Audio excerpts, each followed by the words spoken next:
araw po sa ating lahat. Ayan, shoutout sa lahat ng mga bisita nandito ngayon na umattend sa anniversary ni Kuya Adonis at ni Bev Cutter Blade. Ayan, babati lang po ako ng isang maligayang anniversaryo kay Bev Cutter at kay Kuya Adonis. Ayan, sana ngayong araw na ito masaya kayo dahil umabot na kayo ng 1 year sa inyong pagmamahalan. Keep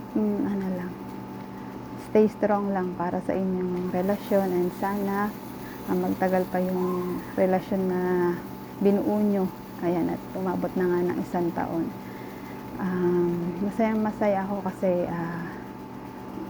inabot nyo na yung ganito katagal na relationship. Kahit LDR kayo, ayan, umabot na ng 1 year. At sana yung friendship natin na kahit na ayun, madalang na nga tayo nagka-chat, nagkaka-banding, ayan, sana manatili pa rin na yung pagkakaibigan natin. And para kay Kuya Adonis, ayan, congratulations Kuya Adonis, kasi sa pagkakaalam ko, ito yung pinakamatagal na relasyon mo dito sa iyo. Ayan, congratulations sa iyo, and more blessings to come para sa inyo ni Bev Cutter Blade. And kayo Bev Cutter Blade naman, ayan, congratulations din Bev, kasi umabot na ng 1st year anniversary yung relasyon ninyo ni Kuya Adonis, and sana magtagal pa kayo, and sana lagi mo siyang iintindihin. Ayan, alam mo naman yung ugali niyan. Ayun, charot. Hindi, napakapait niya ni Kuya Adonis. Naging kuya na namin yan ng matagal na panahon. Ayan, siya yung una naming nakilala sa VR. And then, naging kaibigan namin. Ayan, palabiro lang talaga siya. Pero mabait. Mabait yan si Kuya Adonis. Ayan.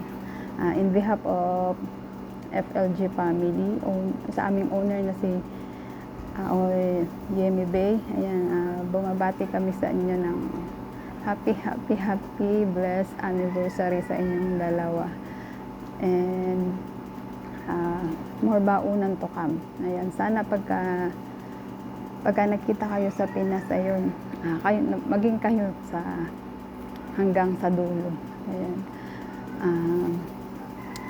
Ayan, ito lang yung maihahandog namin para sa inyo. And kasi wala si owner, kaya hindi kami